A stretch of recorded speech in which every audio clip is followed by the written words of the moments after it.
Welcome to Smashville. This is PK Subban. I'm Dan Hamhuis. This is Craig Smith. This is Mike Fisher. But you need to dig in right now, every guy. Everybody loves their soldiers until they come home and stop fighting. Enough is enough. They need me to bleed, and I'll bleed for my team. Start playing with some jam in here. Let's go. This is Ryan Johansson. Welcome to Smashville. This is Philip Forsberg. I'm Victor Arvidsson. I'm Ryan Ellis. I'm Matthias Ekholm. I'm Beckerin, and you're listening to the Renegades of Puck with Crazy Charlie. Crazy Charlie puts words in my mouth. You can't trust that guy. If you can't get some fire, some passion, some energy, and figure out how in the hell to talk about this magnificent sport of hockey that has taken over the city of Nashville, then why are you on the radio? You don't deserve it, and you should do the honorable thing and turn your mic in. You're making a damn fool of yourself. This is my declaration. I'm coming after every single one of you. The lazy, the tired, the boring voices out there. Your time is up. I'm Crazy Charlie Saunier. I'm Pete Weber of the Nashville Predators. I'm Roman Yossi of the Nashville Predators. I'm Colton Sissons of the Nashville Predators. I'm Eustace of the Nashville Predators. You're listening to the Renegades of Puck with Crazy Charlie. Find a way, boys. No more half-stepping. Now, here's your host and captain, Crazy Charlie Saunier. Welcome to The Bunker. Welcome to the Renegades of Puck podcast. I'm your host and captain, Crazy Charlie Saunier. And before we get started with the No Half Step in hockey coverage, first let me direct you to our home website, renegadesofpuck.com. Once you go to renegadesofpuck.com, you'll learn everything you need to know about the show. Once you're good and educated about the show, click on that merchandise tab. It's going to take you straight to our classic logo t-shirt and all the gimmicks you've come to know and love and expect from the Renegades of Puck. Whether that's socks, throw pillows, wall art, bed sets, it makes no difference to us. After all, we've sold out so that you can buy in. Social media is of critical importance to this independent, unaffiliated operation, so here's how you can support the Renegades of Puck. Please follow us along on Instagram, on Threads. Also, you can find us on Facebook. Whatever it is you prefer as far as your platforms, find us there and help us out. Doesn't take you but a second, and it doesn't cost you a single thing. So please, again, support us on social media if you can. YouTube is another place where you can support the show.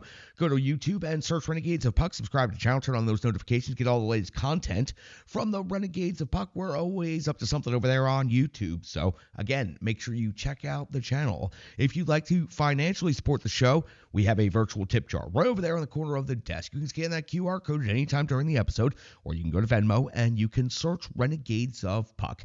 Every dollar goes a long way to helping the independent operation known as the Renegades of Puck, as we are continuing to build the future of the Renegades here right at the Bunker. We'll talk more about that later. Listen, I know it's time for No Half Step in hockey coverage, so let me deliver the goods. It's time for operation number 963. That's right, time for show number 963. And at this moment in hockey history, the Nashville Predators currently find themselves in 7th place in the Central Division. After 52 games skated, they have a record of 18, 27, and 7. 43 points has the Nashville Predators struggling even to hang on to 7th place in the Central at this point. On the road, which is where the Nashville Predators' next game will take place in Chicago, they have a record of 6-17. And for the Preds have scored 136 on the season, giving up 169. That's a goal differential of minus 33. Now, for the Predators, the week ahead is mighty strange because there's a big break coming. But first, let me update you on the Central Division, if you don't mind. The Winnipeg Jets are in first place with 77 points. They've opened up an 8-point lead. Now over to the second place Dallas Stars at 69 points. Minnesota Wild are in third place with 66 points. The Colorado Avalanche, the first team on the outside, looking in for an automatic qualifying playoff position, 64 points. The St. Louis Blues falling pretty far behind now at 52 points. The Utah Hockey Club at 51. And then you'll find Nashville at 43. And the Preds' next opponent, the Chicago Blackhawks, in last place at 37 points. The Predators, this game in Chicago on Friday night takes place after multiple days off. So a back-to-back, first night in Chicago, second night back home against Buffalo, and then off until the 22nd of February. So a 2-week break in the schedule after this back-to-back upcoming this weekend. The Predators resume the schedule on the 22nd of February versus the Colorado Avalanche, and on the 23rd versus the New Jersey Devils. So they go into the break with a back-to-back. They come out of the break with a back-to-back. And then the 25th of February, we'll see the Florida Panthers at Bridgestone Arena. And the 27th, we'll close out the month of November for the schedule versus the Winnipeg Jets. For the Predators and the Blackhawks, this is the third of 4 regular season meetings. We go back to the 25th of October, when the Predators defeated the Blackhawks in Chicago by a score of 3-2. Saros picking up the victory, 27 out of 29. Forsberg, Nyquist, and Shea scoring the goals. Mrazek takes the loss for the Blackhawks, 31 out of 34. Smith and Bedard pick up goals for Chicago. These two teams met again on January the 16th. It was the Predators again scoring a 3-2 victory, but this time it was in the shootout. Saros goes 24-26, picks up the victory. Forsberg and Stamkos score the goals. O'Reilly gets the shootout game-winning goal. The Predators converted on all three attempts, and Soderblom for Chicago took the loss in that one, 39 of 41. These two teams will meet again on March the 8th when the Predators host the Blackhawks at Bridgestone Arena. So the Preds are 2-0 against Chicago this season, and 4 out of 4 points. They've outscored the Hawks 6-4 overall. The Chicago Blackhawks currently find themselves in 8th place in the Central Division. They've also skated in 52 games this season. They have a record of 16-31-5. 37 points has them 6 points behind their next opponent, the Nashville Predators. On home ice, the Blackhawks have a record of 10-14-2. They've scored 135 goals in the season. They've given up 179 goals against. That's a goal differential of -44. Talk about their most recent stretch of 5 completed games. It was back on the 24th of January when you saw a 4-3 overtime loss versus Tampa Bay. On the 26th, a 4-2 loss versus Minnesota. The 28th of January saw a 4-1 win at Tampa Bay. The 30th of January, a 3-2 loss at Carolina. And most recently, a 5-1 loss at the Florida Panthers. Now, the Blackhawks will host the Edmonton Oilers on Wednesday, before welcoming the Predators after a long break on Friday. Taking a look inside the NHL ranks at this moment in time and numbers between these two teams, and let's face it, they're not going to change very much. For the Predators, they'll remain stagnant, as they have for quite some time. That was a good one. The Predators at 2.60 goals per game have fallen back to 30th in the NHL in scoring. The Blackhawks at 2.58, just below the Predators at 31st in goals against. The Predators giving up 3.25 per game. That's 25th overall in the league. The Chicago Blackhawks giving up 30.42 per game. That's 30th in the league. In the shots on goal category, the Predators have jumped way up in this category, but it hasn't helped. They're scoring one damn bit. 30.1 shots on goal per game is 5th best in the league. For Chicago, 24.6 on net per game is worse in the league at 32nd. Shots against, the Predators giving up 29.4 is 25th. Chicago 31.5 is 30th.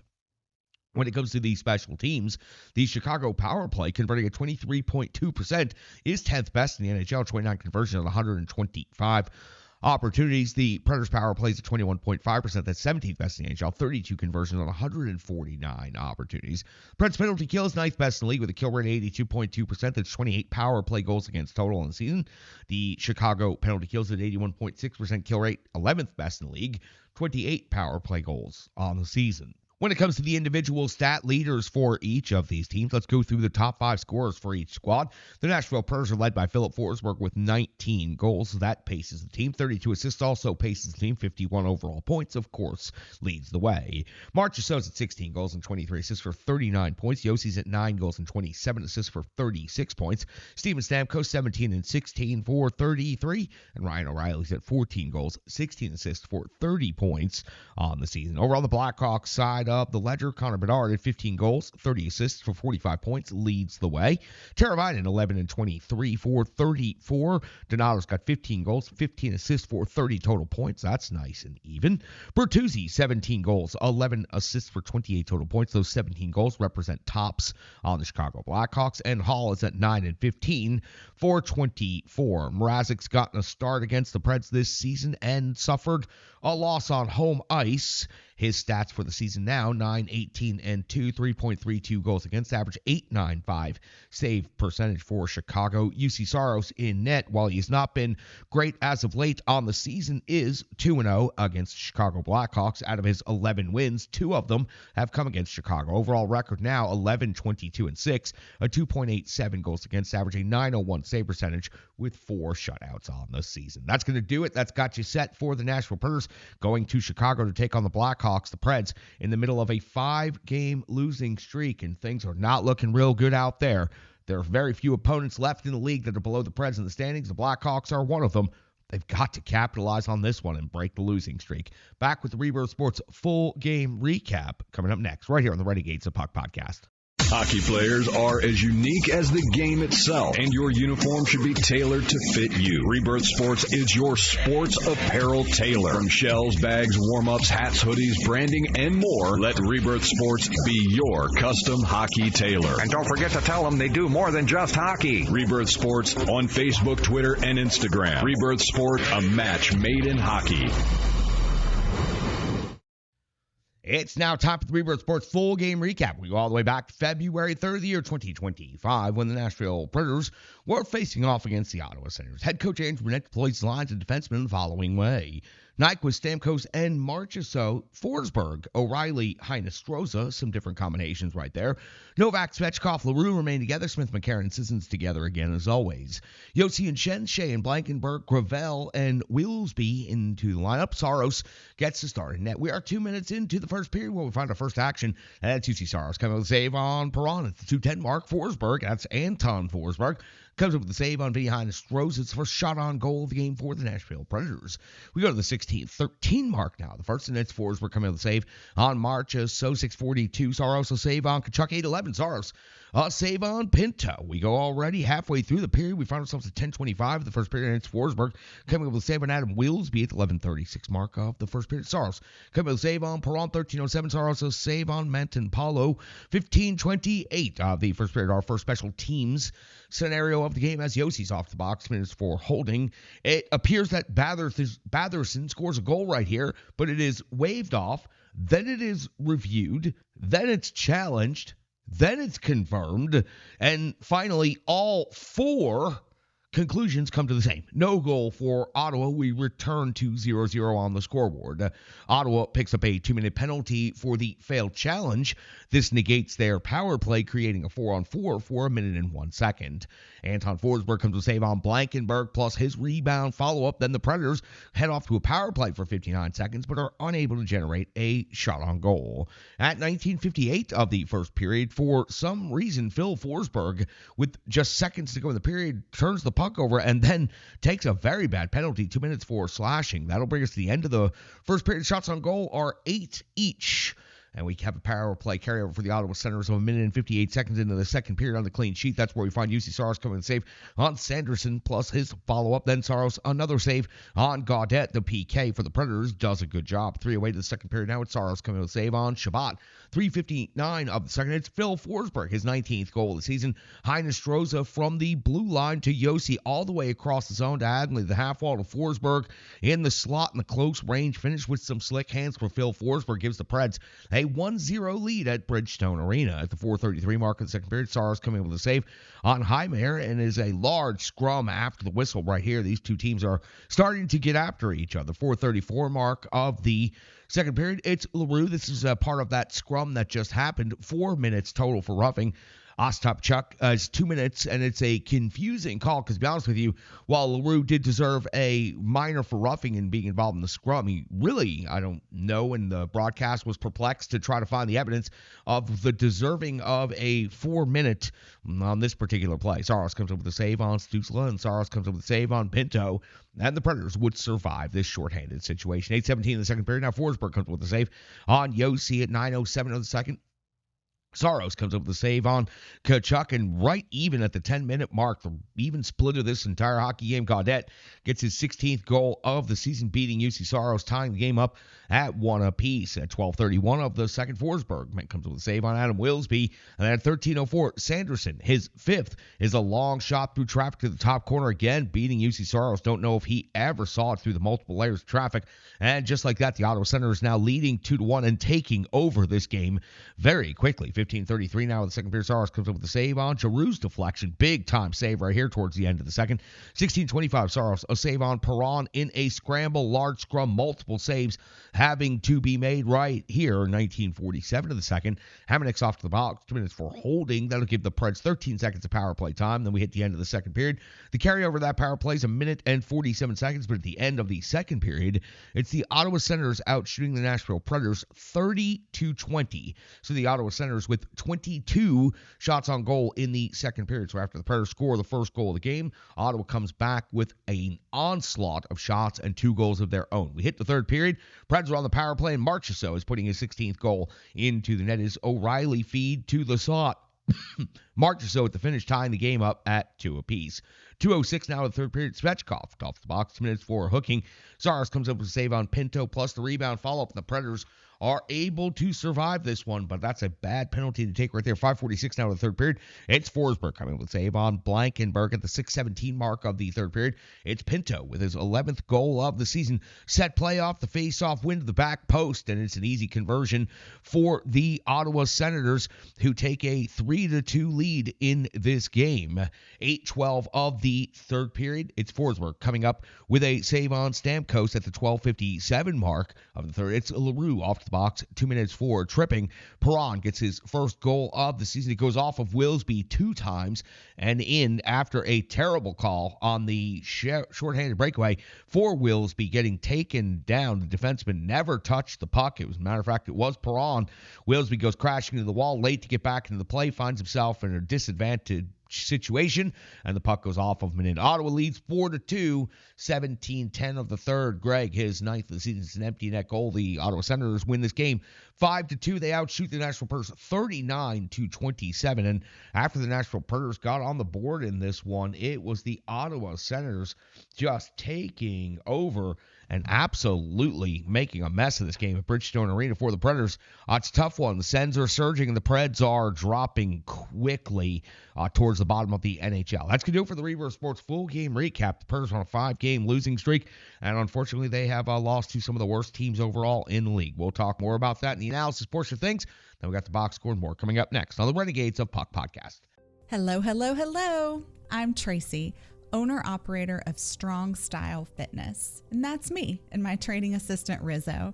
And we are here to bring you fitness that meets you where you are by offering circuit classes, bar-inspired classes, Tabata workouts, boot camps, guided stretching, and more, all taught by a certified personal trainer, me. To learn more, go to our website, strongstylefit.com. Subscribe on YouTube at Strong Style Fitness. Follow on social media at Strong Style Fit. But most importantly, let's get you moving. It doesn't matter if it's your first workout or you've been doing it for years. Strong Style Fitness has the workout that meets you on your journey and helps you along the path to a happier, healthier life. I understand where you've been, what you were going through, and where you were going, and I want to take you there. We'll see you on the mat. Mwah. Welcome back in, Renegades of Puck podcast. UC Saros in this game, 34 out of 38. He faced 22 shots in the second period alone. It's an okay performance, but at this point in time, still giving up 4 goals and having an in-game save percentage of only .895. Although it was an extremely heavy workload and he didn't gain a lot of support in front, especially in that second period, it's still overall, it's just not good enough overall for this Nashville Predators team. 28 even strength saves, 5 power play saves, 1 shorthanded save in this game. Phil Forsberg back on the score sheet with a goal and an assist, now 19 goals on the season, up to 51 points in 52 games skated. So just off that point per game pace on the season. At 19 goals, also leads the team. 4 shots on goal as well. It's game 19-22 in total time on ice. The assist he added to this one was pretty sweet as well, as the Nashville Predators struggling to find offense, but Phil Forsberg finds a way to get 2 points in this game. Marchessault picks up a goal in this one. Hell of a one-timer right there. Good to see him back on the score sheet after a little bit of a drought right there. He also had 3 shots on goal, blocked 2 shots, and skated 16-11 in total time on ice in this game. Ryan O'Reilly picked up an assist, and I've got to ask, at this point with the Preds on a 5-game losing streak, and I understand that there's a bit of a gentleman's agreement that Ryan O'Reilly will remain a Nashville Predator, but is his value at this point in time, is it higher on the trade market to a contending team, or is it higher keeping him to help transition the young players of the next season or two into the Nashville Predators organization full time? I'm starting to lean towards his value is more in trade at this point. The contenders are willing to pay, and the Nashville Predators are facing the reality that this season is mostly rebuild time. So, what is O'Reilly's value? I think it's more on the trade market versus keeping him for the future, despite the gentleman's agreement that the player and the GM may currently have. The captain, Roman Josi, had an assist in this game. His 957th game as a Nashville Predator. It's the most in franchise history, passing David Legwand. I've covered every single game of the 957 games that Roman Josi has skated in. We're on episode number 963. So it makes sense, doesn't it? Also covered an awful lot of David Legwand's career. And to see David Legwand now in his final mark that he had in the record book, falling off the top of that pyramid, it's tough to see, but we always knew it would happen. I always thought David Legwand would be the first 1,000-game skater in Nashville Predators history, but he was traded before he could reach that benchmark in his career, and I do 100% believe Roman Josi will reach 1,000 games as a Nashville Predator. That will happen early next season. But 957 games played, most in franchise history. Absolutely no time or reason to celebrate it because the Predators lost this game pretty badly on home ice in the middle of a 5-game losing streak, and the captain is hardly going to be celebrating or recognizing himself for individual accomplishments when the team is faltering the way they are. Let's hear from our good friends at Stripe Digital Solutions. Let's come back. Let's go through the box score. We got Spartans versus Squatch Night 2 coming up. One hell of a battle you're about to see. And then we'll close this show out next on the Renegades of Puck podcast. The digital environment can be quite intimidating, time-consuming, and cumbersome, especially with all those other areas that need attention at your business. And that's why Stripe Digital Solutions is here to help. I know because that's exactly what Stripe Digital Solutions did for me and the Renegades of Puck. From designing my home website and helping me create my merchandise to special event posters, brand building, and social media management. But it's not just that, it's so much more. Stripe Digital Solutions has helped me every step of the way. From startup to full-time operation, Stripe Digital Solutions has been there to assist and advise every single step of the journey. In today's fast-paced world, the path to success is having a strong digital partner, and nobody is better in the trenches than Brandy and Stripe Digital Solutions. Get the solution before it's even a problem with Stripe Digital Solutions. Welcome back in. This cold is finally starting to go away, but still dealing with the residual effects of it. So, again, appreciate everybody being patient with me over the last couple of episodes as we've been fighting through, but we've still managed to hang in there, get into the bunker, and take care of the business we needed to. Let's jump into this box score. The good cold hard numbers now. Phil Forsberg scored a goal. Jonathan March also scores a goal for the Nashville Predators. That would be it. Your assists are awarded to Phil Forsberg. Vinny Stroza picks up a point in this one. Ryan O'Reilly gets an assist. Roman Josi also with an assist in his 957th game played. And then it comes to shots on goal. 4 was the high. Phil Forsberg, also Nick Blankenberg. Actually, Adam Wilsby had 5. I apologize. Did not realize that. Wilsby had 5 shots on goal, and then Blankenberg with 4, and Forsberg with 4 shots on goal. When it comes to block shots, 2 was the high. That's Marchessault. And also Gravel. When it comes to the physical component of things, there was quite a bit of physical play in this game. Some after whistle scrums, some roughing penalties. It was McCarron with 5 hits. It was Colton Sissons with 5 hits. And then you had Cole Smith with 4.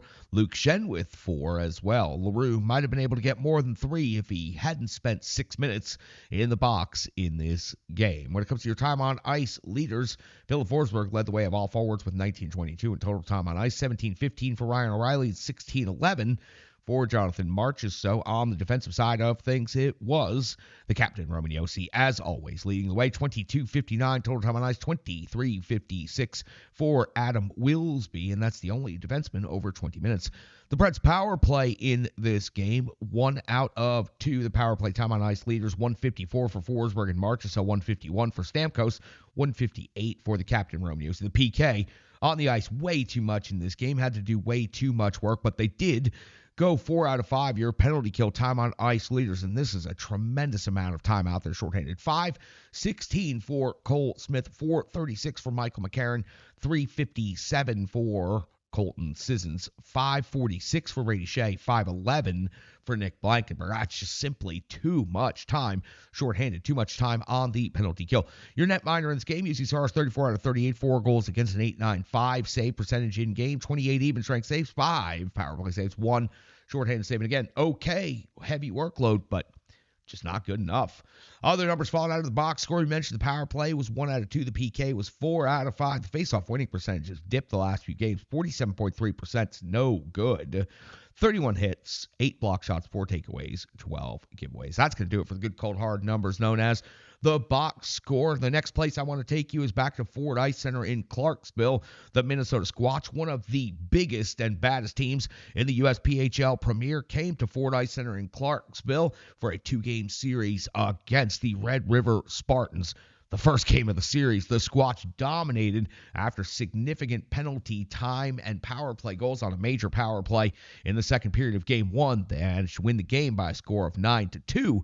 Game 2, you're about to see a different story. These two teams are about to have one hell of a hockey game at the Ford Ice Center. We'll be back to close out the show right after this. Good crowd here at Ford Ice Center tonight. The referees fist bump. The teams break their huddles over at the benches. We'll drop the puck and we'll get underway here on a Saturday night in Clarksville. Thank you so much for joining us on Flow Hockey.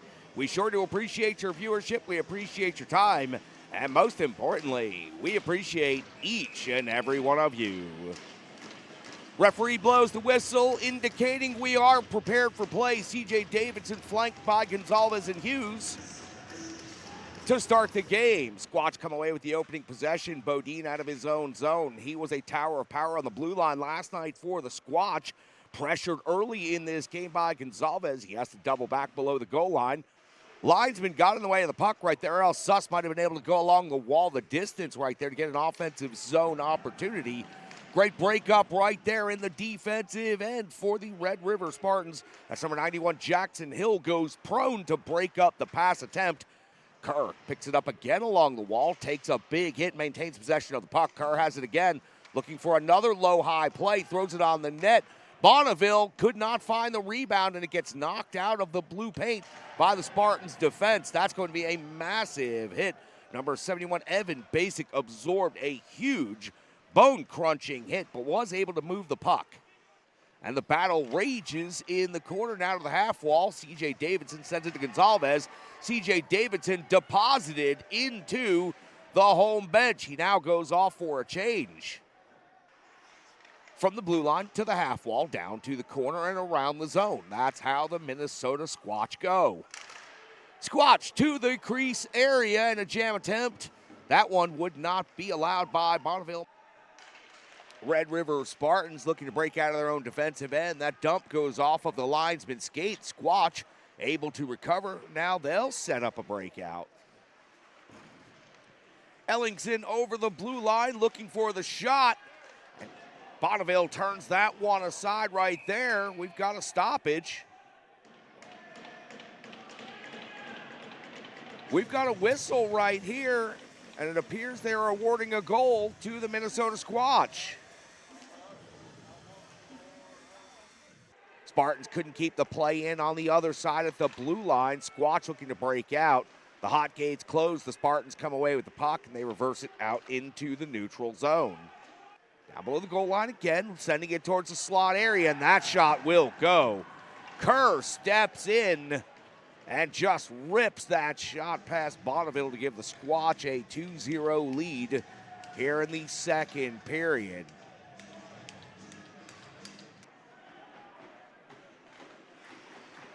Spartans crowd getting fired up, trying to get their team back in this game here. Down 2-0 to the Squatch. 6 minutes gone by in the second period. No special teams so far. A lot of collisions, a lot of hitting. Some stuff perhaps over the line, but the referees are letting both teams play, and as long as it stays nice and balanced and equal, no problems. Pass across the zone, attempted to Martino, would not go. Squatch, shorthanded rush. Sinclair leading the way. Sinclair shooting and scoring. He goes just inside the upper 90 on the blocker side of Bonneville for the shorthanded goal. Good harassment right here by the Spartans. They'll force a turnover, but they could not get the pass to Sikowski in the slot. Sikowski does skate into the loose puck and gets a shot right there. Good jam attempt right here. Spartans put the puck in the net. Multiple jam attempts, and Cervenak puts the puck in just under the crossbar. Your Red River Spartans are on the board.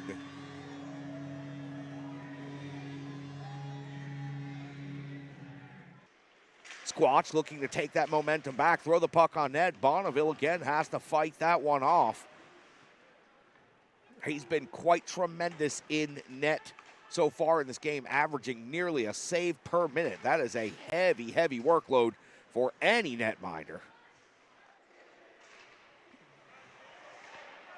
Sinclair, button hooks, brings it out high to the zone, sends it across. Big shot right there. Heavy shot by the Squatch defender coming in. Now taken out in the corner. Spartans looking for the breakout. 2-on-2 rush into the offensive end. Spartans looking for the shot. Good shot right there. Catches the inside off the cuff of the glove by Finneman and is turned aside. 15:38 to go here in the third period. A lot of energy on that Spartans bench. Corbin Victory leaning over, pounding on the wall along with the rest of his Spartan mates. Suss does battle with his man on the half wall, closing him out, disallowing him to get to that puck. Gonzalez skates it out. He's got support from Davidson. Davidson, a good low shot there that is sticked up into the safety netting by Andrew Finneman.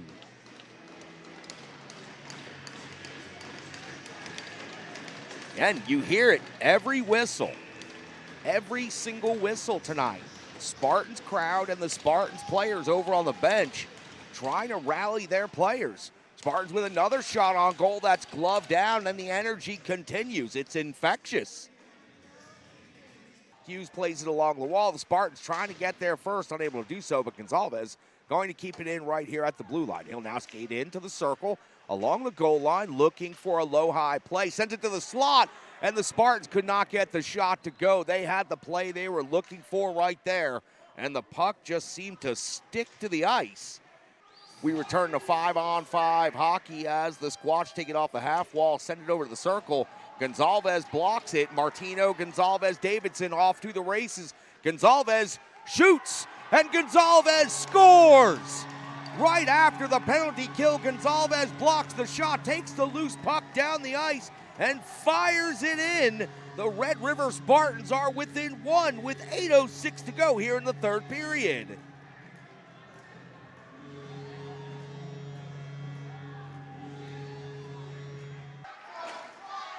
Davidson sends it across to Gonzalez. Gonzalez, after just scoring that goal, looking to bring the puck in deep, goes below the goal line, sends it back out, unable to connect. Kerr tries to go through the Spartans' defense, unable to do so. Gonzalez to Davidson, Davidson and Martino. Spartans on the rush again. Davidson elects to shoot, and that shot goes high off the glass, out of play into the safety netting.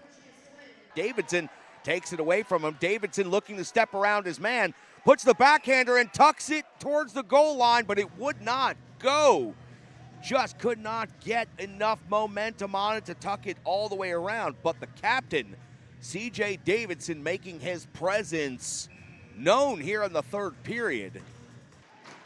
Spartans looking for the breakout, could not hit the home run pass to Davidson, but now Gonzalez over the line, 1-on-2. Gonzalez towards the net, and that is gloved down. Huge save right there by Finneman. Gonzalez had two defenders to deal with, found just the slightest amount of space and ripped that shot. Good release right there by the Red River Spartans leading scorer, Braden Gonzalez. Could not get it to go. Squatch dumped the puck from their own defensive end. It checks up, and they get a favorable bounce into the empty net. That's going to make it 4-2 in favor of the Minnesota Squatch with 11.6 seconds to go in the game. The Minnesota Squatch 4, the Red River Spartans 2. Shots on goal for the night. Squatch 47, Spartans 32. Spartans made a game of it. They were down 3-0. Picked up one in the second, picked up another goal in the third before giving up the empty net goal with just a few seconds to go. And the Squatch come to Clarksville, Tennessee, and get the sweep this weekend. 9-1 in game one, 4-2 in game two. Spartans with 5 games to go in the season, still in control of their own destiny, holding 4th place in the Great Lakes Division. They'll face off against 3rd place Columbus Mavericks next weekend on the road to wrap up the road schedule for the regular season, and then come on back for Valentine's weekend, 3 games against the Fresh Coast Freeze to wrap up the home portion of the schedule. Red River Spartans get swept by the Minnesota Squatch in the weekend series, but the Spartans battled hard. Gonzalez bringing the crowd to life in the third period, cutting that lead to 1. That was fun stuff. Big crowd on a Saturday night up there in Clarksville. Very much looking forward to getting back there for our last home series. The Fresh Coast Freeze come to Clarksville and face off against the Red River Spartans for 3 games, the 14th, 15th, and 16th. Come on out. Check it out. You've been saying you want to get out and see a game. Now's the time. Going to be a lot of fun stuff. Make sure you're checking out all the good stuff that the Spartans are doing there, as they've gotten a new social media manager. They've gotten a lot of things up to date and together now that we're in the year 2025, and a lot of good stuff is going on over there. It's going to be a big 3-game series against the Fresh Coast Freeze, but the Spartans still in control of their own destiny in 4th place in the Great Lakes Division. Right now, they should be able to secure themselves a playoff spot for the 2nd time in franchise history. Back to Preds coverage, and we close this thing out. 5 L's in a row: Anaheim, Vancouver, Buffalo, Pittsburgh, Ottawa. Rankings by points in the NHL, that would be losing to the 27th, 19th, 29th, 24th, and 11th rated teams consecutively. It's over for the Nashville Predators. They have 2 games before the Four Nations tournament. Teams are already out there making moves. I recommend the Nashville Predators start planning for next season. Get the jump on it. Move what you can. Gus Nyquist, perhaps Ryan O'Reilly. There may be other deals that can be made. The Predators are closer to being the number 1 overall pick than they are closer to being competitive this season. You can throw your arms up, you can be frustrated, or you can get on with the business of professional sports and hockey and start focusing on next season. For the Predators, the salary cap over the next few seasons is going to rise dramatically. The Predators should position themselves right now to start moving forward in the next era of salary cap spending, which is going to be the most it has ever been. It's going to go up by nearly $25 million over 3 seasons. Imagine what the Predators can accomplish if they get ahead of that right now, and if Barry Trotz and Andrew Brunette get this year and they get the mulligan for this season after all the big shit talking that they did, they can get a mulligan for this season if they get to work on next season right this damn minute. There is no time to waste. Trade what you can. Build the future. The draft might not be as strong as many think, but believe me, you can cobble together enough assets to make any draft worth it. After all, Roman Josi, Shea Weber, Pekka Rinne, these weren't players that came in the first round. They weren't players that came at the top of the draft, but they are franchise pillars that this franchise would never have made it anywhere without. So, start thinking about the future Nashville Predators. This season is cooked. It's done. It's over. We'll still be here covering every game, but I want to see movement on the future and forget this season ever happened. You can get a mulligan once, but I won't be as kind this next time. That's going to do it for episode number 963. I'm starting to feel a little bit more like myself here at the end. Might be time to cut a little bit of an extra promo after this episode. I'm your host and Captain Crazy Charlie Saunier. I appreciate your time, appreciate your viewership, and the most important thing of all, I appreciate each and every one of you. Stick taps, love, and respect.